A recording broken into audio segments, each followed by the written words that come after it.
Olá, muito bom dia a todos. Sejam bem-vindos ao nosso dia 19 de reflexão desses 40 dias. Então a gente está quase aí na metade, né, desse rumo de 40 dias até a Páscoa. E no dia de hoje, o autor nos convida a analisar, né, a pensar sobre ter uma vida em comum. Ele está falando sobre a comunhão entre os cristãos.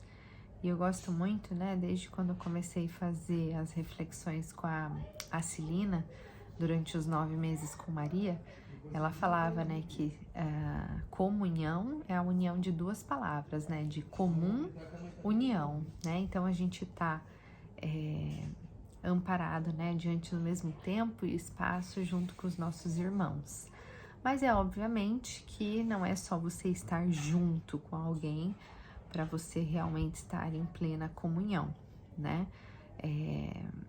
Nós somos convidados a refletir sobre uniões verdadeiras, né? Uniões genuínas, uniões que realmente fazem, né, refletir tudo que há de bem entre os irmãos. Então, para que haja uma relação, né, favorável, frutífera, a gente precisa ser, acima de tudo, também verdadeiro, né?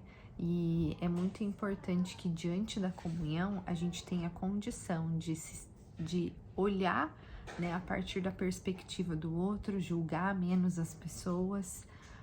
E não é só ter empatia, né, no sentido de se colocar no lugar do outro, mas ter compaixão é você poder amparar a pessoa, entender o lado dela e não julgar, né, dar um amparo para o perdão, né, para um reinício, da mesma forma como Deus, né, como Jesus veio também para o mundo para propor a nós essa grande bênção.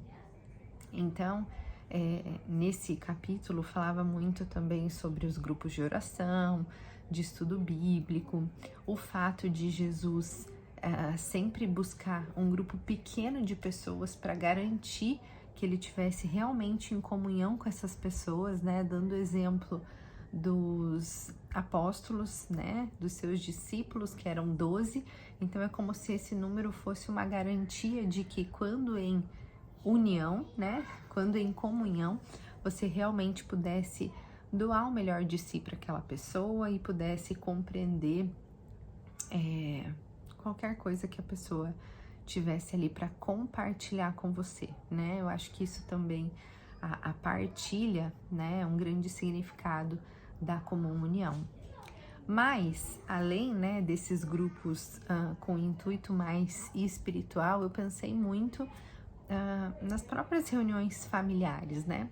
Quantas vezes a gente está sentado ao redor de uma mesa hoje em dia e a gente não tem condições de olhar nos olhos das pessoas que estão ali junto com a gente, trocar, né, palavras genuínas, realmente conversar com a pessoa porque realmente se importa com ela, deseja o melhor para a vida dela, né?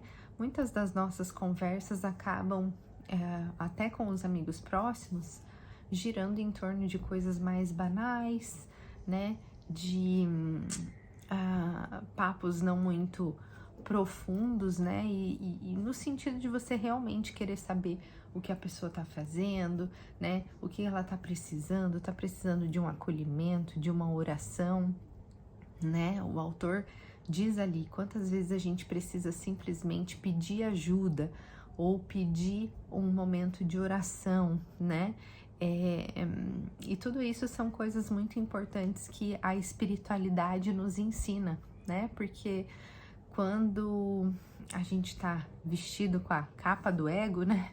Muitas vezes você quer ter razão, você quer justificar os seus motivos, né? E diante de uma conversa compassiva, né?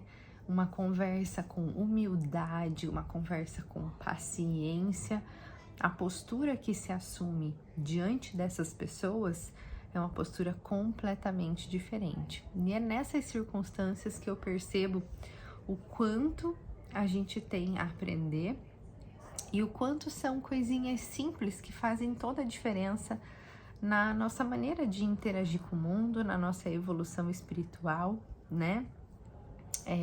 Eu agradeço muito a Deus por a gente ter esse momento para estar refletindo sobre essas coisas que facilmente passam batida, né? No mundo em que a gente se reúne com os amigos para curtir, para dar risada. Tá errado tudo isso? Não, não tá. Mas quantas vezes, diante dessas circunstâncias, a gente não tem condições reais de identificar as necessidades dos nossos amigos, dos nossos familiares e nem de expor as nossas reais necessidades, né? Então, oremos hoje por um mundo muito mais conectado, mais unido, mais compassivo, mais humilde, né? Um mundo que tem mais a doar e, consequentemente, vai receber muito mais das pessoas que estão ao seu redor. Fiquem todos com Deus, recebam meu forte abraço e até amanhã, a nossa próxima reflexão. Grande beijo, Simone.